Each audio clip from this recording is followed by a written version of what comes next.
Welcome to our daily Bible devotions, and this is the last video of our series, Can We Trust the Bible or Not? And since this is the last video, I would like to be very straightforward. I would really love to express what is in my heart. And do you know the word apathy? Apathy is when a person does not really care. And one of the things that really makes me sad is when I encounter people who are apathetic. Maybe not very apathetic, but when it comes to things that truly matters, when people say, you know what, I don't care, that saddens me. And I get it, okay? People look for fun, people look for enjoyment, people look for entertainment. I get that, really, because I love entertainment too. I read manga, I watch anime, I read books, I watch Netflix, I watch vlogs from YouTube, and entertainment is okay. Entertainment should be fine, but there is a time for everything. When people don't know when to stop, when people don't know when to sober up and really think about what's happening around them, then it becomes bad.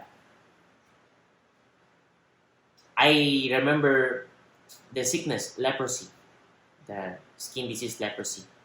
You know why leprosy is bad? It's because even though your hand is being dipped in the boiling water, you won't feel it. You have wound, but you don't feel it. Leprosy is bad because it attacks your nerves and you don't feel the bad things happening to your body, and therefore you cannot protect your body from it. It takes away your senses, and that's what apathy does.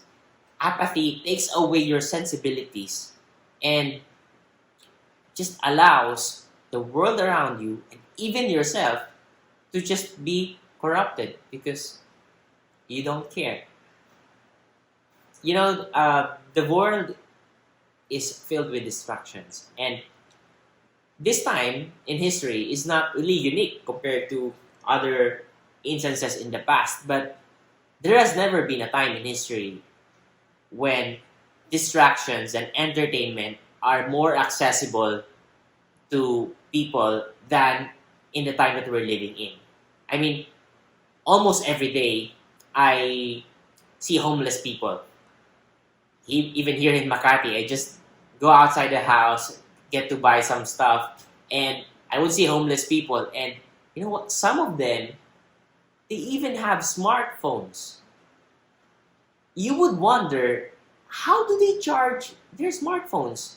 Where did they even get the smartphones? And what are they doing with their smartphones? They're playing games. Do they have internet? Do they have Wi-Fi? They're homeless. And they're spending their time sitting in front of a smartphone playing games. I can't wrap my mind around that. Entertainment has removed their sensibilities, and they're more concerned about the entertainment that they will get rather than fixing what is wrong in their lives. That's a bad thing about what's happening around us, because entertainment and distractions have become readily available, very, very accessible. More and more people are losing interest in the things that truly matters. They have lost interest in fixing the things that are wrong in their lives and in the things around them. I know every generation has its fair share of apathy. I'm not saying that this generation is the most apathetic in the history of mankind. Okay, sure, every generation across history has their fair share of people who doesn't care about what's really happening and they're just focused on themselves, entertaining themselves. But I feel like more people are apathetic these days just because, as I have said, it's more accessible than ever before. And I do not mean this to mock the current culture or to criticize the current generation. If you feel that way, I'm sorry. I don't mean to offend. I mean to challenge. Take this as a challenge. Are you able to stop and sober up and think about the things that truly matters in your life and around you? Because if you can do that, then that's good. But if you can't, then there's something wrong and you need help. Are you willing to stop, really spend time to think about the hard questions? Because you should be able to do that.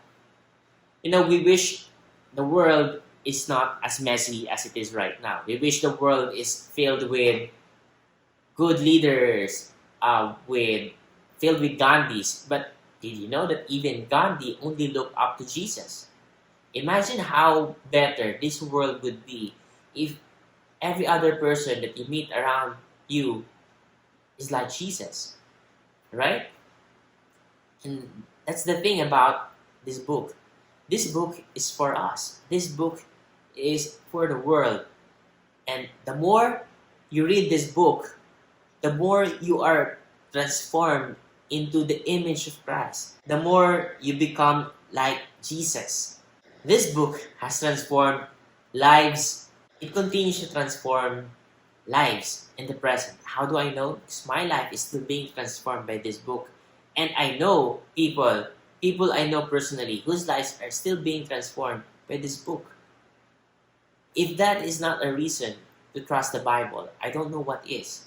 Can you think of any other book that changes lives like this? I mean, when I was in college, there's this popular book. Everybody talks about it, even professors. There are foreigners visiting the country, visiting the university, talking about this book. This book is so popular, it has been turned into a movie even. I've read it, other people talk about it, but it did not change people's lives. Sure, it was turned into a movie, but after a couple of years, it's gone. The popularity passed, no one talks about it anymore. But this, after centuries, after a couple thousands of years, this is still transforming lives of people. What other book do you know is like this? But we can trust the Bible because it speaks of our well-being.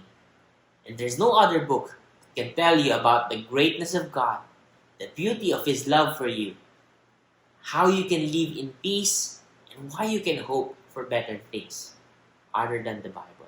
I'm not asking you to read this because I want something from you. I'm not asking you to join an organization, to join my church, to give money to something, or I'm not asking anything. It's not for me. You're not being asked to do anything specific that would benefit me or other people. There is no catch.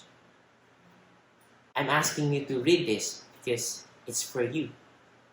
If you want, don't tell anyone. Read this in secret. Don't tell anybody. Just check it for yourself. Because, it's not for anyone else's benefit. It's for your benefit. It's for you. It's up to you whether you will take upon yourself to take advantage of the opportunity to have your life transformed by this book.